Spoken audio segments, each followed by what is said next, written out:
This review is for Joe from New York. He said his oncologist put him on iron tablets and this is causing constipation. Constipation can be a cancer aggravator because it can create more inflammation. Alright, so let's work through.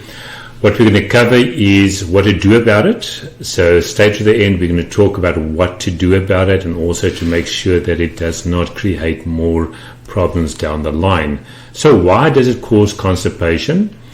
The unabsorbed iron is going to be staying within the intestines. It's going to change the microbiome balance, and that's very important. The water movement, which means it's going to dehydrate the feces too quick, and that creates the constipation.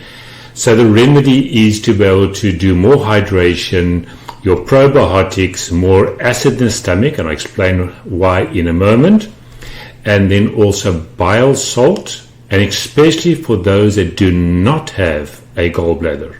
So let me explain a little bit deeper. If you take the gallbladder, if the gallbladder is not secreting the bile to digest the fats, it's going to create constipation. So bile helps that you do not get constipation. But the bile only releases if there's sufficient acid in the stomach.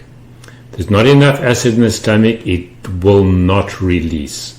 Hence the fact that it's extremely important to make sure you have enough acid in the stomach. And with regards to the hydration, have foods that are hydrated. Hydrated foods are better because it's going to give you more natural fluid and not just drinking water, which is going to dilute the amount of acid in the stomach. So there's a fine balance to keep that done. If you want more acid in the stomach, very easy remedy is going to be apple cider vinegar.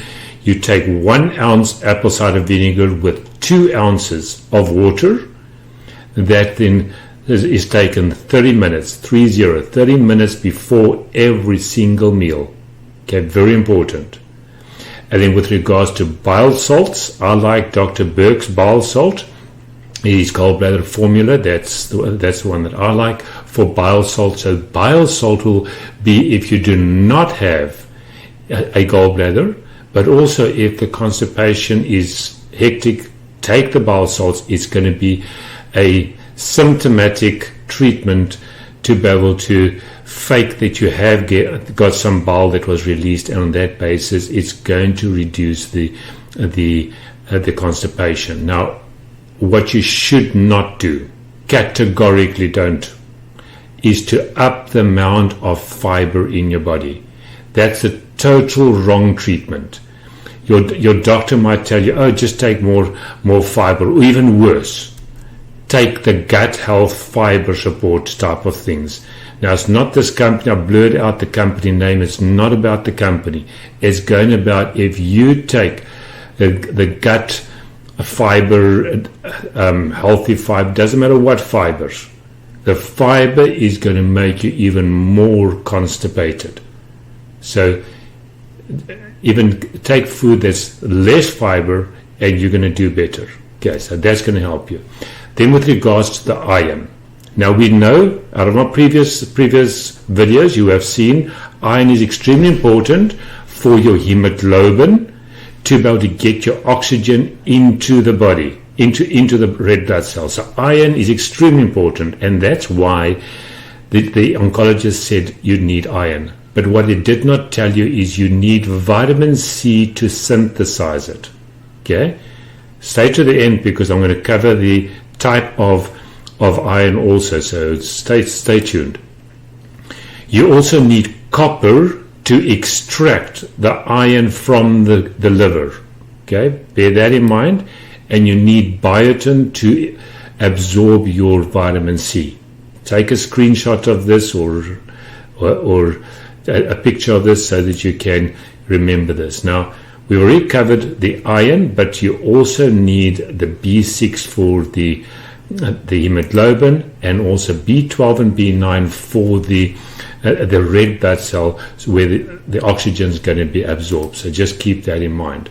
Now we know iron is extremely important for the hemoglobin to be able to have oxygen in the cells. But listen to this one. If you're having too much iron and the wrong iron, it's going to go feed your tumors. Tumors cannot grow unless you have iron. So don't just go blindly take iron, because it's going to be a problem. It's going to rather feed your cancer cells. So it's a fine line to be able to manage this. Now, if you'd rather get it through foods, that's your better way to do it. Okay, you can do it in animal product or in plant product, but bear in mind, being plant product, if you take things like these oats, rolled oats, or even the kidney beans, you have to go look what is the carbohydrate content, because you do not want to be feeding the cancer while you're trying to get more iron. Okay, defeats objective, right? The better way is to get through the animal product. Okay, vegans obviously go over to the other. Now, you can also get it out of spirulina. That's probably going to be a better way, because then you're not eating to get enough iron through the vegetables. And 1 gram of spirulina is equal to 2.2 pounds of vegetable nutrition. So spirulina is high in iron, so that might be a good way for you to be able to go forward with iron. And if we look at the iron types, there's heme iron and non-heme iron. The heme iron is from the animal products. Non-heme iron is from all vegetables. All right, so that's the difference between. But now, why you need to know the difference? The heme iron absorbs between 15 and 35%, where non-heme iron absorbs between 2 and 20%. So you need at least double the amount of iron if you didn't get it through non-heme iron, than if you get it through the animal product, which is going to be the heme iron. If you're taking a supplement, rather than take the heme iron supplement than the non-heme iron supplement, that's already going to help you to be able to absorb more iron so that you can fill it up. Do me a favor, in the comments, tell me, did your nutritionist or your doctor tell you about this information, or is this new information for you? I'd love to hear from you. And those that do have my Chi profiler, do your recording, go look at the gallbladder, how the gallbladder is doing. Okay, go look at the digestive enzymes, go look at your iron absorption, so you can know what to do. And then for my next review is going to be Rapunzel from Canada. She asked me, high protein in urine, is that bad for cancer? And then if you haven't seen the real reason for cancer, then click just to the left and you can get to that video as well. So please do me a favor, subscribe, click the like as well as the notifications, so you can know when another video is going to be supplied. Speak to you later. Bye bye.